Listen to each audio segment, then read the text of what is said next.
You are listening to the Hiking Radio Network, where we talk the walk with shows by hikers, about hikers, for everybody.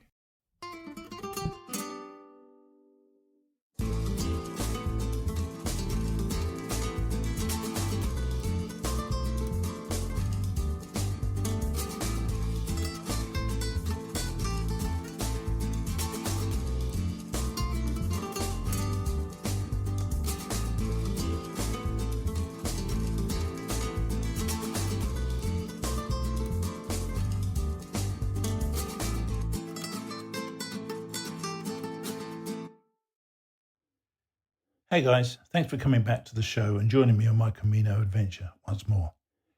Now, I'm recording this after a vegetable soup lunch, so you may hear an indication of the soup's somewhat noisy progress through my abdomen. Apologies for that, but I really can't edit these recordings, so we're just going to have to put up with a few gurgles from time to time. This week we're going to be catching up on days 6 to 8. I must say I'm pretty pleased with the progress I've made so far. I'm feeling great physically and I'm relishing this time to just walk and think. We don't often get the opportunity to do that at home, certainly not for the long distances that I'm doing now. But here, these quiet walks are kind of soothing my soul. In between my Camino catch-ups, Dave will be on to tell you about his little diversion from the trail, though he is heading back there shortly. I hope you appreciate the better sound after the first episode, and I appreciate you all for sticking with me on this journey. So let's get to it and hear about days number 6 and 7.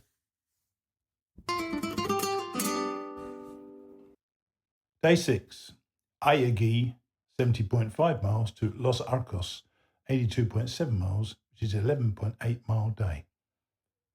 Didn't have a great night's sleep because the room was way too warm. I had no idea how to turn the radiator off. Most of my clothes were drying on those radiators earlier, so I couldn't really complain too much. My alarm went at 5:30 a.m. and I read for about 20 minutes before starting to pack up and getting ready for the road.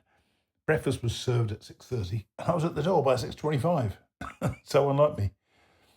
Back to the room after breakfast and people hadn't stirred yet, so I continued to get ready in the darkness before opening a blind to allow some light in and got on my way by 7:30 a.m. Let's face it, that is not bad for me. It was a vaguely damp day to start. But looking up at the sky, there was plenty of blue sky around and plenty of sun, and the forecast looked fine. Coming out of Estella from my previous hike, I'd encountered the Rioja wine fountain, and I knew I'd be meeting it again today. It didn't take me long to get there this time, and I had a brief slurp from my shell, and then went on again.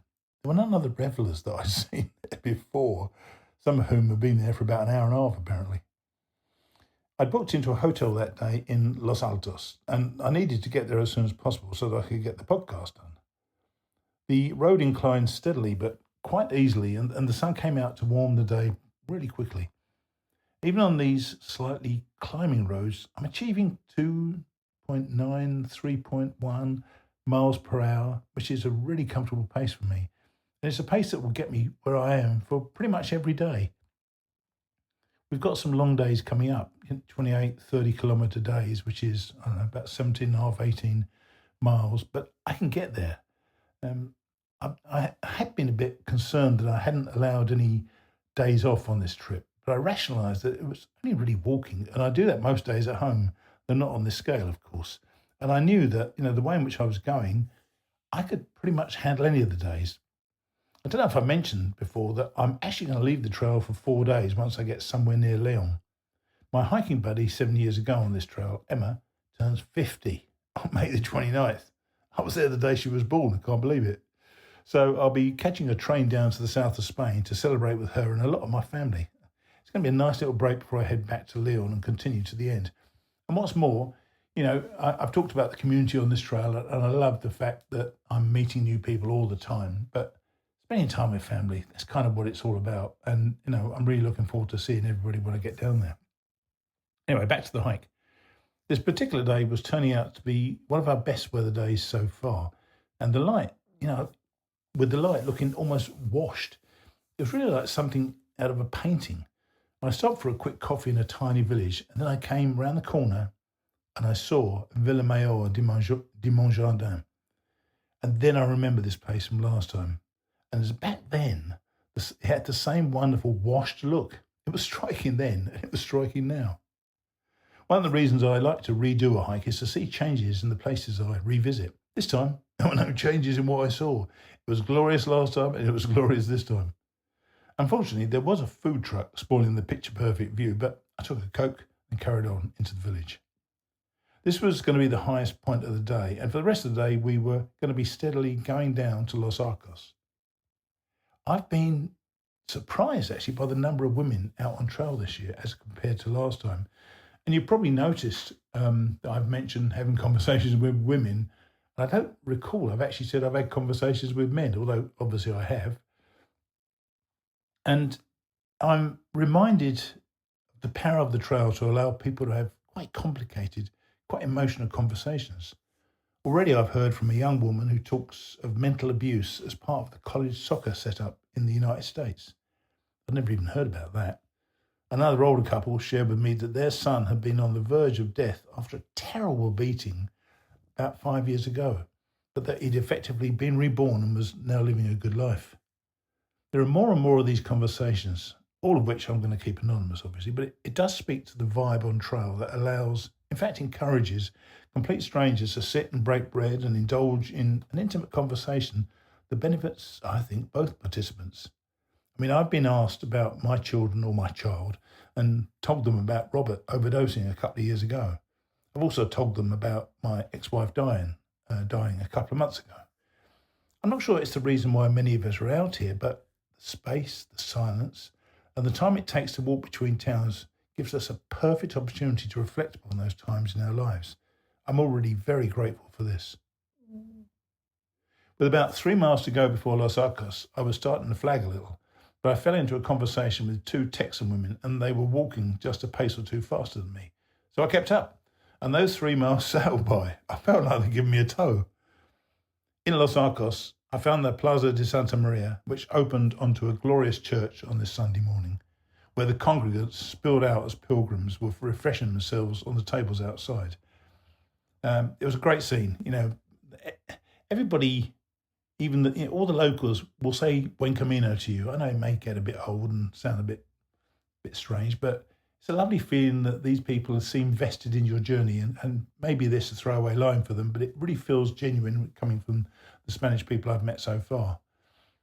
My hotel, where I was staying, was about a mile and a bit from this plaza, so I called a taxi because I really didn't fancy another step. So that's the end of day. Let me check. Day number 6.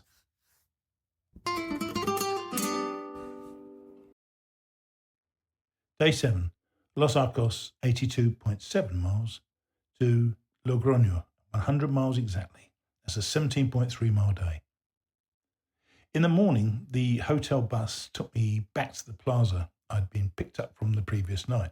I don't like to miss any steps. And there, I hoped there would be coffee and breakfast, and I was really looking forward to it. Unfortunately, there were neither. I met another girl heading towards the bar, and I told her it was closed, and she was as gutted as I was.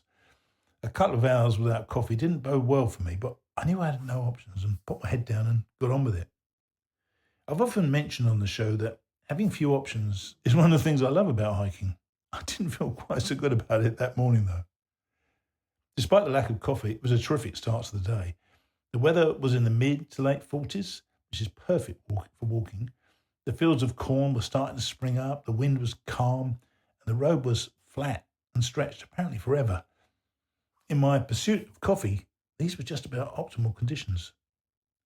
After 3 miles, the wide, compacted dirt path was still pushing on to our first stop. I really appreciated the feeling underfoot, as the path wasn't battering my feet anymore. I think the rocks of the last few days have had an impact on the bottom of my feet, but on this day, I felt good. I'm not actually sure that, I'm carrying a lot of weight myself personally. I'm about, 258 pounds and a 15-pound pack, so I'm putting a lot of impact upon my feet. But really, my knees are fine and my legs are great. It's just the bottom of my feet. The path and I eventually reached Sansol. I was looking forward to sitting down some eggs, bacon, and some good coffee.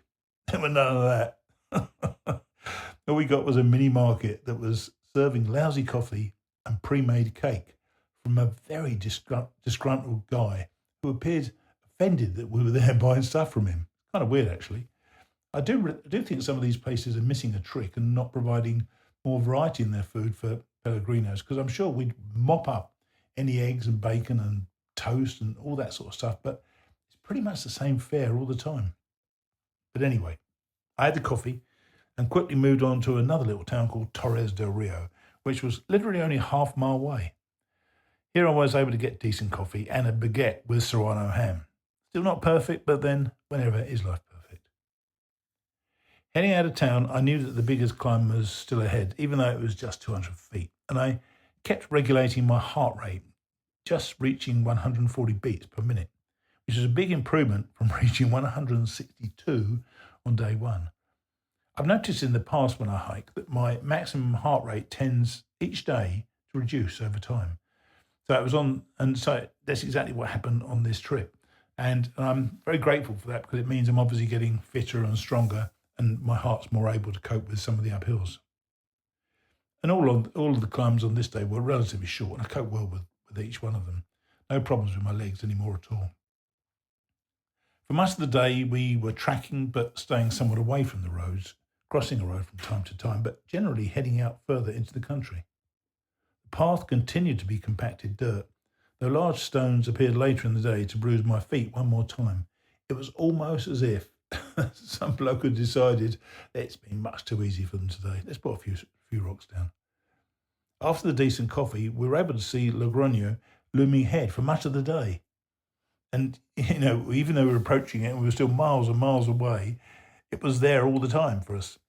But there were no more stops until we were only 5 miles short of our destination.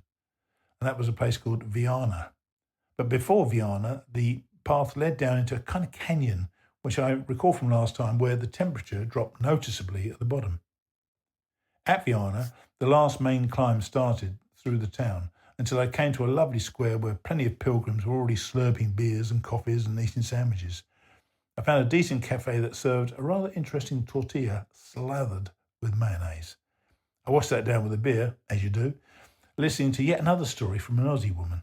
I can't fully express how privileged I feel to be having these conversations. I still had 5 miles to get to Logroño, and after a quiet, pretty walk, we were soon alongside a main road and heading towards town. It wasn't a particularly nice walk for those last 3 miles or so. I don't know whether you recalled that we had a bloke on the show, episode 20, I think it was. We've had him on more recently, called the Dude. Brandon, he and his wife Bugs, who just did the PCT a couple of years ago, were about 5 days ahead of me on the trail. But for some reason, they were coming back to Logroño. I think they're mixing up their hike a little bit. And I said I'm going to be there, so they texted me the address of where they were going to be, and I met them for tapas and some beers. It was great to see them. We had another of those great conversations. My obed for the night was just 2 minutes away, private and more expensive, at €25 only, but clean, secure and comfortable. That night, there were just 2 guys and 10 women in the accommodation. And I'm pretty sure the women are outnumbering men quite significantly on this trip. I fell into conversation with several of the other pilgrims in the albergue, and I spoke with a young Aussie woman who'd had her iPhone stolen, which included her 2 credit cards. And, I've been lucky, nothing's been stolen from me while I'm on this trip, but that must have been devastating for her. She'd had enough money to get another phone, but she couldn't afford an iPhone, so she got the cheapest possible Android that she could. So it wasn't, she didn't really know enough about it to use it properly.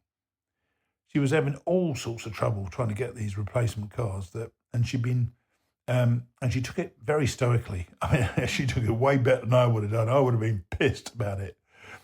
When I left the following morning, she was expecting the card to be there late that day. So I really hope she gets it and can get on with the hike. Even though I'd eaten with the Dude and Bugs, I was still a bit peckish. So about 8:30, probably a bit too late, I suppose, went out to a nearby tapas bar. Had 2 glasses of wine and a couple of tapas dishes. It wasn't a good night's sleep. I put my mouth guard in, and apparently I didn't snore again, but I apparently didn't sleep that much. I probably don't sleep that much when I do have the guard in, so it's a bit of a quandary for me right now. I'm just going to have to get used to wearing the guard. Oh well. But that was the end of day number 7. These were 2 good days, and my mindset is still strong. Every hike you do, you kind of have to get into a rhythm before you really feel comfortable, or at least I do anyway. And even though I feel I'm walking well within myself, I am achieving such a decent pace that I think I've got into the rhythm already, and I'm confident of taking on 15, even 20-mile days. For me, having that confidence is an important part of my hiking experience, and I hope it is with you as well, because it's a great feeling when you get it. Meeting up with the dude and Bugs was so much fun. That guy could really start a party in an empty room. Such a treat to share the late afternoon with them that day. Now, let's catch up with Dave and find out why he's in Montana, of all places. Hey Dave, how are you? Oh, doing fine, mighty blue. Good morning. And I know you're not on trail. I am not. I am not on trail. I'm We pretty are far going away from trail. we are going to go back to I think Daleville, where we last left you. But tell us what's happened. Um, so went from Daleville to the crossing of the AT on Route 60, which was another, I don't know, 70 odd miles. I don't remember exactly. So I got off the trail at marker 809, 810. And that was the I'm plan, in wasn't it? Montana. That was the plan. Oh, yes, always been the plan. I've been, long before I even planned the trail. I'm in Montana right now. My youngest daughter just graduated university, so Marvelous. it was always the plan to come out for it. And so the logistics was always just the problem of where will I be approximately when I need to come off the trail. Where am I going to fly from? So I Yeah. left that to my wife, and we for the last 2-3 weeks I was projecting out. In fact, that's in some respects what caused the early sort of, I won't say disintegration, just separation from my trail group. Was I had a exit point at 809 Yeah. and had to divide it out and had to make it right day Sure. by day, and it pushed a little bit harder than they wanted to do at that point. And since we were going to separate anyway, Yeah. whether we did it 3, 4, 5 days early, that's what it turned out. But So how was it hiking without them after that, or have you fallen in with other people as well? no. Well, first off, I did not fall in with other people, and I'd say mostly intentional, for the simple fact that I knew I'd be off trail again after a few days. It was tough. I mean, I'm not surprised it was tough, because you've been hiking with a group for a long time. Yeah. It turns out I realized that I had been reliant on them a little bit more for some of the logistical planning, like next water stop and things like that. I got a little lazy, right? Okay, somebody was paying attention to it, so I didn't have to, right? So I had Right. to remind myself, just to be more on top of that. In fact, the day I got into Daleville, I was remiss on my water planning and ended up fairly dehydrated. But I think we talked about it the last time. Yeah. But it was more difficult than I expected mentally for the first couple of days. Um, I think, I don't know, just a combination of things. It was just a tough bit of trail um, without the group. My pack has been bothering me for the last couple of Oh, weeks, and really? so In what way? yeah, my lower back, not lower back like lower back pain, just rubbing against the bottom of my spine, and by the end of the day, it seems to want to sit on there, and it's really due to mostly the fact that I've I've shrunken out of the hip belt. I can't tighten it past the buckles where it's at, and so Despite all the the hip. food you're eating, you're still shrinking, Yeah. aren't you? Oh yeah. So I can no longer, the hip belt wasn't doing what it needed to do as well, and so What did your wife, um, by the way, what did your wife say when you got home in terms of how or when she got to see you? Were you noticeably skinnier to her? well, the first response was, "Hey, you look okay," and I'm like, "Wait till I take my shirt off." Actually, Steve, the funny part is that for all the hostels and showers and everything you've taken sporadically, shall we say, up to this point, I spent the last night before heading out uh, um, home at the airport hotel in Charlottesville, Virginia. And it Mhm. was the first time I took a shower, and there was like a full length mirror, and I kind of was able to step back and look at myself. I'm like, oh, okay. You kind of like, okay. Yeah, that's not you great. know, yeah, It's funny, isn't exactly. it? How people then says, but go back to the hip belt again. So Yeah. what do you Mhm. actually do? Well, a couple of weeks ago, I ordered a new hip belt. So the ULA pack I've got has a removable hip belt. So I went from the medium to the small, and my wife brought it out with her. I had it shipped to the house, and then she was bringing it out. So it was always a plan she would bring it for me. But as I mentioned in a message to you, I've done a bunch of gear shift, which actually includes a new backpack. So I'm not Oh going to wow, use yeah. the yeah. So we can talk about that, but I just kind of until I got off the trail, I just had to keep sucking it up. Mm.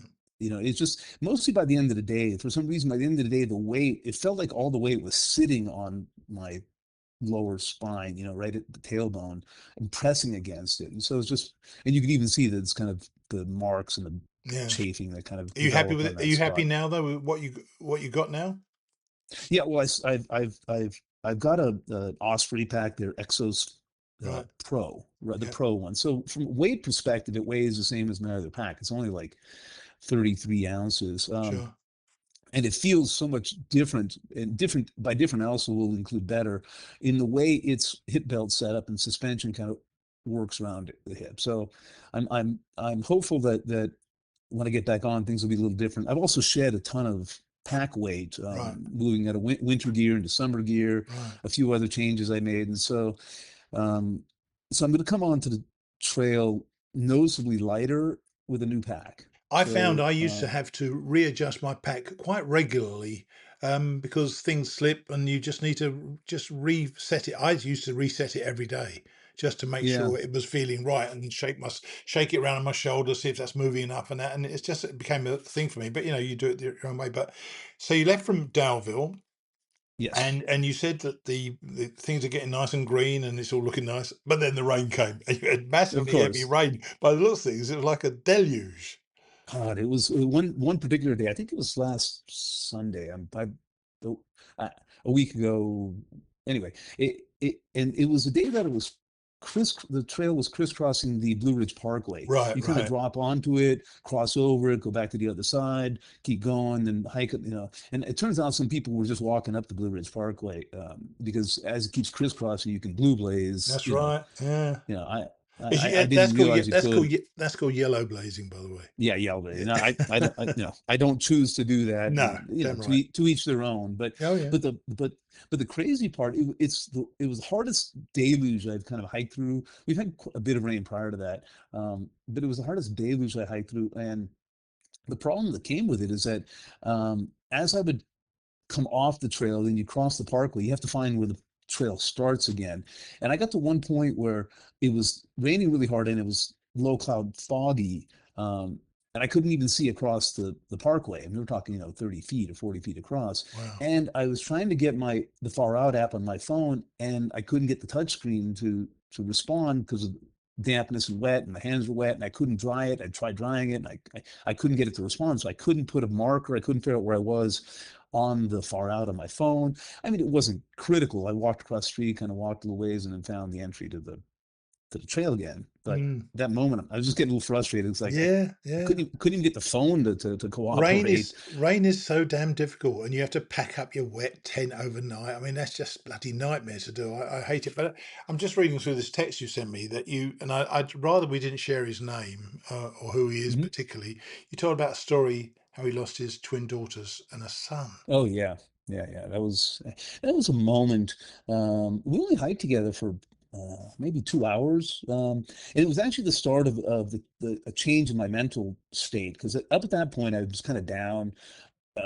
Not that I should continue to be down after we talked, but he was very upbeat, very strong, kind of good guy, roughly early 50s. He told me, but he told me the story, and because I was sitting at that moment, I just stopped to adjust my shoes or something. He came up to me. We sat and talked for like 15 minutes, Mm, and he told me that story, and I just started crying myself for no particular reason. It was just a mm, kind of an emotional release of my own from his story about having lost his young children in a yeah. car accident some 6 odd years prior, and it just made me kind of, I don't know, emotional for whatever reason. I was on the way home Dave, I think we've talked.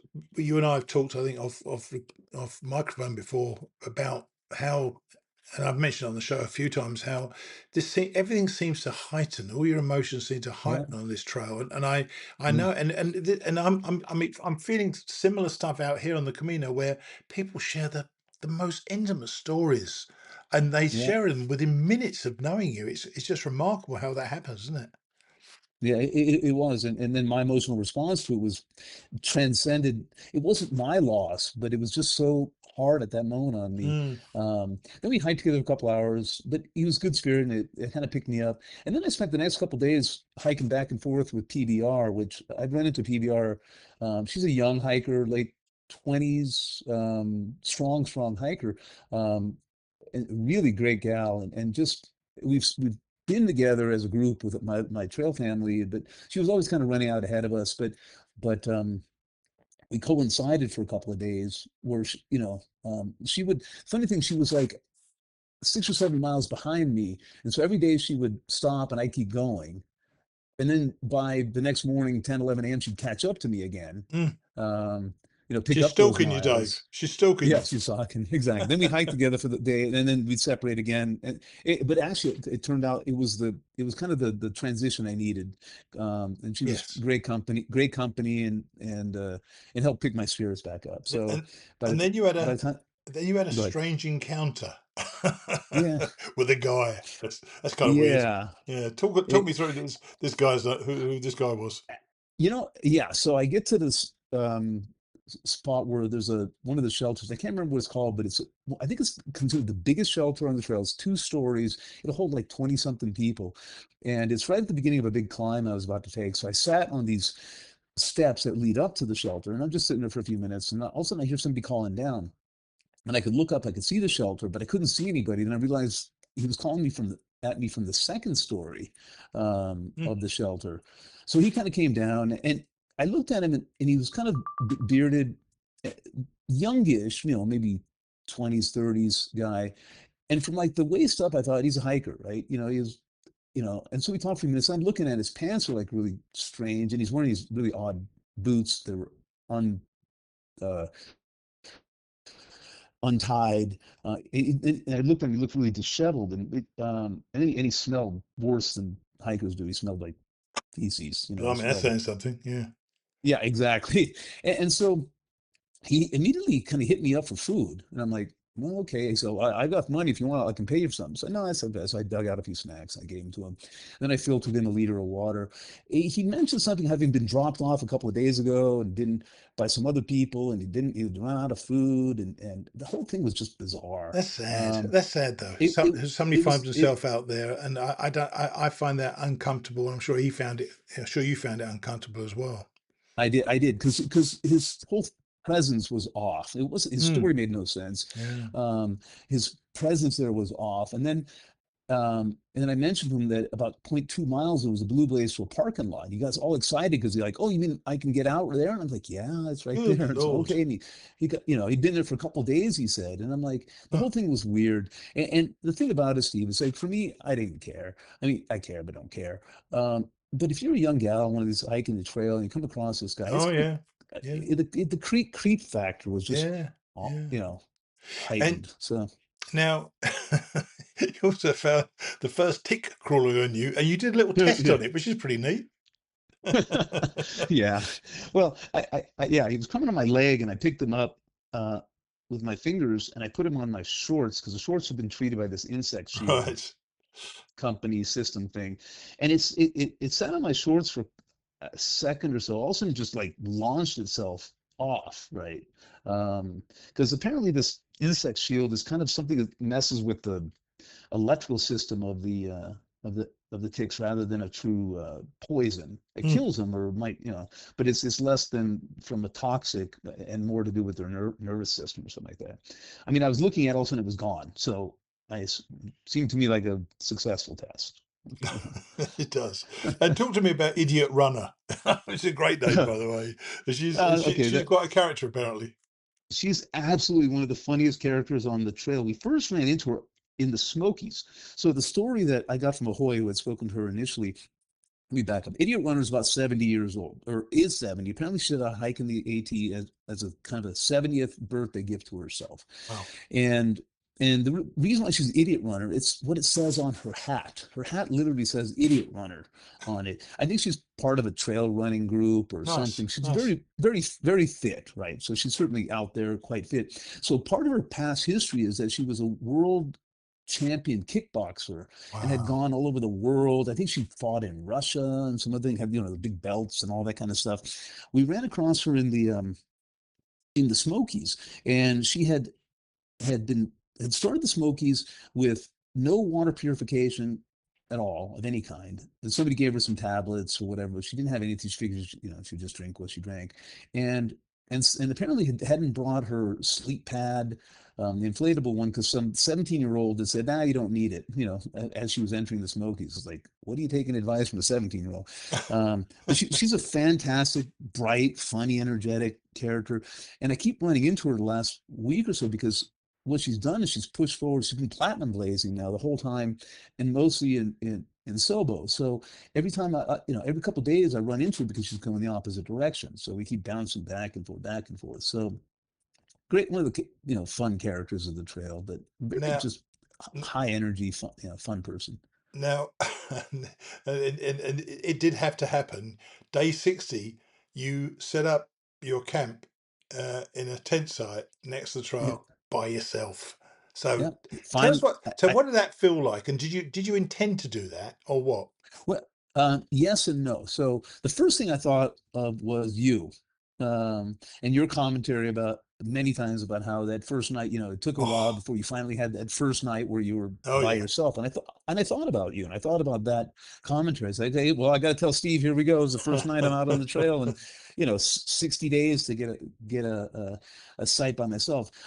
I intentionally went to that spot. It was actually a tent campsite marked on far out, except that the comments were terrible. It was a rock garden basically, and how you can't really camp there. There's no good spot. It's all rocky. Sure, But it sure. was and but then there was a comment that about a half a mile away there was an intersection with an old fire road. If you walk up like 100 feet, there's a bunch of flat spots. So I said, well, I'll go to that spot. If it's unusable, I'll keep going on. Yeah. And I got to that spot. There was nobody there because it looks like there's no camping spots available. And I looked close and I'm like, wait, there's one good spot in the middle of all of it where there were no rocks and it was fairly flat. I'm like, cool. So I set up there.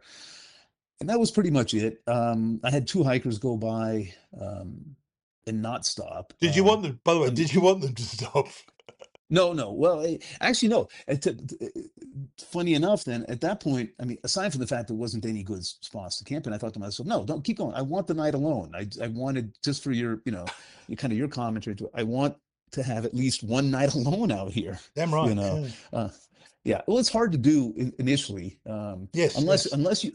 unless you're intentionally going, I'm going to spend the night alone. I'm going to walk down the trail till I find a stealth spot until Yeah, there's yeah. nobody around. But if you're just not really intentionally seeking that, it's pretty much But uh, early.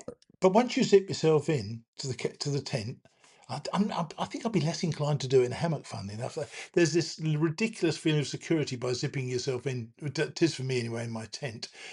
You Yeah. obviously nothing happened in the night. But were you? Hmm. Did you wake up in the night at all? Oh yeah. Well, it hailed like Oh my you know, gosh! Yeah. yeah. Then the hail came, right? Then the hell I came. think Yeah, of George's yeah, book. It yeah. just started pounding twice during the night. Once around Oh, 8:15 before I'd gone to sleep, right, and again right. around 10:30, 11. And there's no sleeping through it. It was just Yeah, absolutely yeah. deafening, the sound of the hail. Um, Well, and then I think it's it is a rite of passage, and it's something worth doing. And what was lovely about it for me was waking up in the morning knowing I hadn't died. It was all okay. yeah, No one exactly. had killed me in the Yeah. middle of the night. And what a privilege to be spending your night in a tent in the middle of the forest by yourself. I think that's a great privilege to have. So Oh, it I, was I'm fantastic. I'm Yeah. glad you did it. So you headed out. You're back. You went to Bozeman. So you went back to, yeah. Is it Bozeman you're at? Yes, yes, Yeah, it yeah. is. Mhm. And when do you head back to the trail? I leave here on Wednesday for travel day.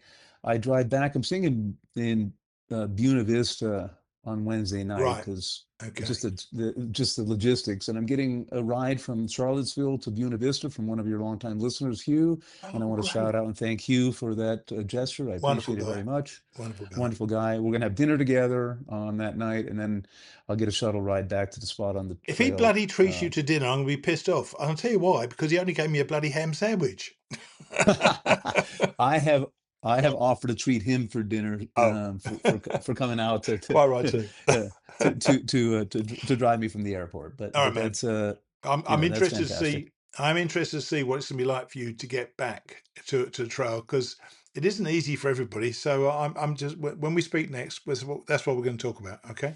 Good. Yeah, I'm interested too. All right, buddy. But we'll Take it see. easy. All right. You too. Thank you. Cheers then. Bye. Goodbye. You know, I'm always interested in how people cope when they interrupt their hike to go home or somewhere for a family occasion. Dave has been surrounded by family for a few days and he'll soon have to leave them again. For some of us, that ain't easy. And I know that when I went home after my dog bite in 2014, I felt kind of uncomfortable to be there. I felt like I should be back out on trail. And frankly, I knew that I really wanted to get back on trail. Dave appears to be a coper. I'm sure he will just pick up where he left off and push forward next week. However, we're going to find that out next week. Now, we're going to hear about a shortened day number 8 on the Camino. It was my shortest day so far. Here it is. Day 8, Logroño, mile 100, to Navarrete, 107.8. Just 7.8 miles. Despite what I said previously about my mouthguard, I must have slept a little, as when I checked my phone, it was about 7:20 in the morning.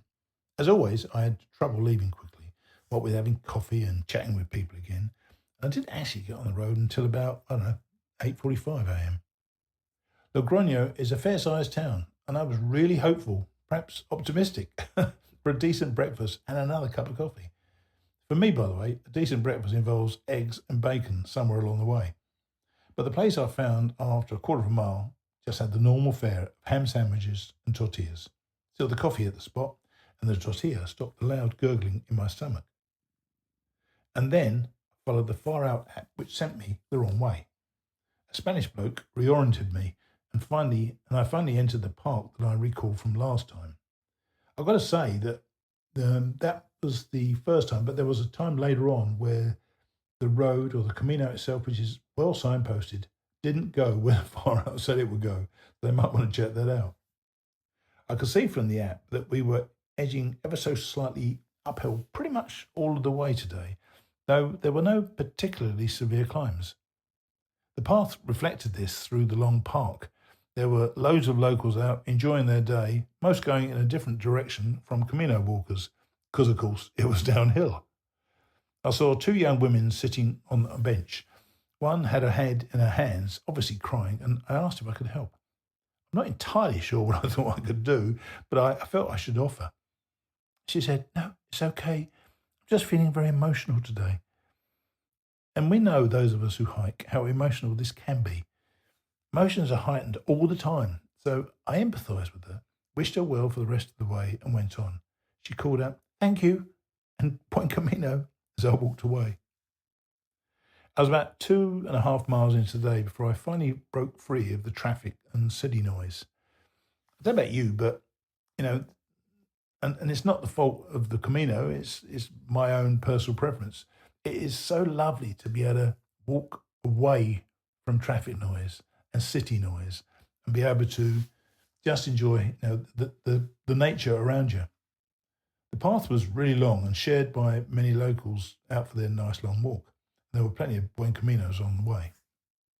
Once we cleared the city, the park continued, or maybe it just merged into another park.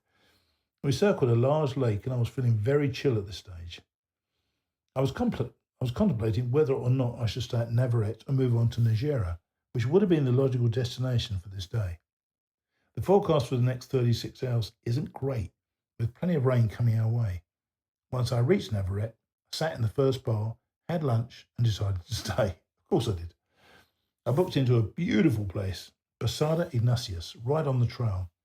Apparently, Ignatius Loyola founded the Jesuit movement in the 1500s and even has a pilgrimage named after him. and it's actually the pilgrimage that he took to Santiago. It's called the Ignacian Camino. And this town, this village, Navarrete, is the only place in which the Francais and the Ignatian Camino cross. And where I'm staying, this place was his home for 5 years, which probably explains the huge, staggeringly beautiful church that is right next door to the bar where I had lunch. It's decked out in so much gold. And, those of you who know me know that I'm not a religious person. But even I, as I walked in, I said, wow, absolutely inadvertently. It literally took my breath away.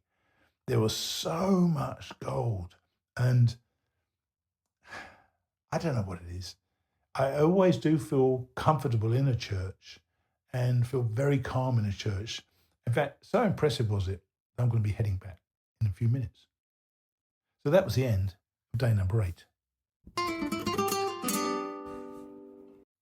So I'm just over a week into the Camino, and I thought it was pretty cool to reach exactly mile number 100.0 at the end of that first week. I was up short today to get this podcast done, and I've worked out a strategy now to get to Leon on the day that I need to get there in order to get a train to make Emma's party in southern Spain.